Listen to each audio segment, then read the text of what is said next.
काय बनवून दिलंय?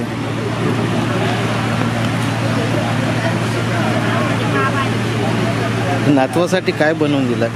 नातवासाठी बनवलंय. काय आहे? गिफ्ट म्हणून सप्टेंबर. आपा को थैंक यू बोला कि नहीं? कौन से क्लास में पढ़ता? आंगनवाड़ी में पढ़ता। आपा को थैंक यू बोलना चाहिए।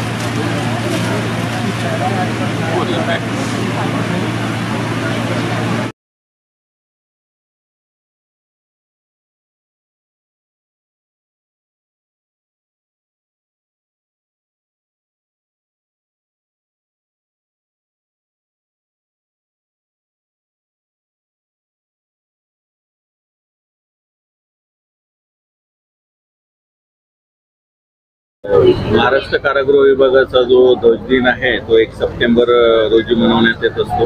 आमच्या कारागृह विभागाचा जो ध्वज आहे तो 1 सप्टेंबरला माननीय मुख्यमंत्र्यांच्या हस्ते स्वीकारण्यात आला होता. त्यामुळे आम्ही कारागृहाचा ध्वजदिन साजरा करत असतो. या ध्वजदिनाच्या निमित्ताने कारागृहामध्ये विविध उपक्रम राबवण्यात येत असतात. त्यामध्ये कारागृहातील जे शिक्षेबंदी आहेत आणि ज्या महिला बंदी आहेत त्यांच्यासाठी त्यांच्या 18 वर्षाखालची जी मुलं आहेत, नातू आहेत, त्यांच्या गळाभेटीचा कार्यक्रम आम्ही आयोजित करत असतो.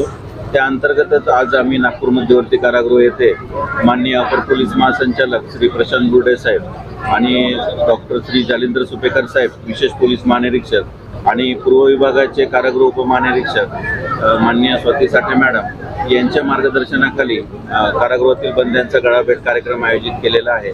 तर आज कारागृहामध्ये 154 महिला व पुरुष बंद्यांचे गळाभेटीचा कार्यक्रम आम्ही आयोजित केलेला आहे.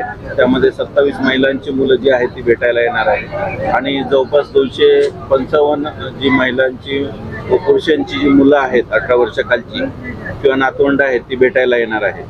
आणि जे कारागृहामध्ये दाखल झाल्यानंतर आम्ही बंद्यांना विविध प्रकारच्या पॅरोल आणि फर्लो या रजा देतच असतो. त्या कुटुंबात भेटीसाठी विविध कारणासाठी जातच असतात.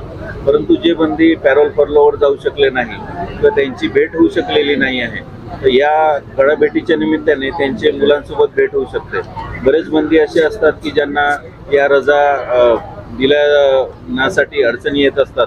तर त्यामुळे त्यांची सुद्धा भेट जी आहे त्यांच्या लहान मुलांसोबत ती होत असते.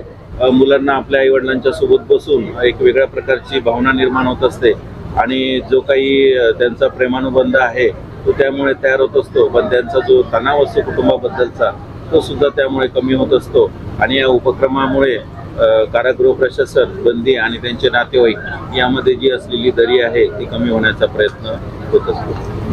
तुम्ही आता कैद्यांना काय आवाहन करता? आम्ही बंद्यांना हेच आवाहन करू की आपल्याला कुटुंबामध्ये, आपल्या समाजामध्ये कारागृहातील जो कालावधी आहे तो पूर्ण झाल्यानंतर जायचं आहे.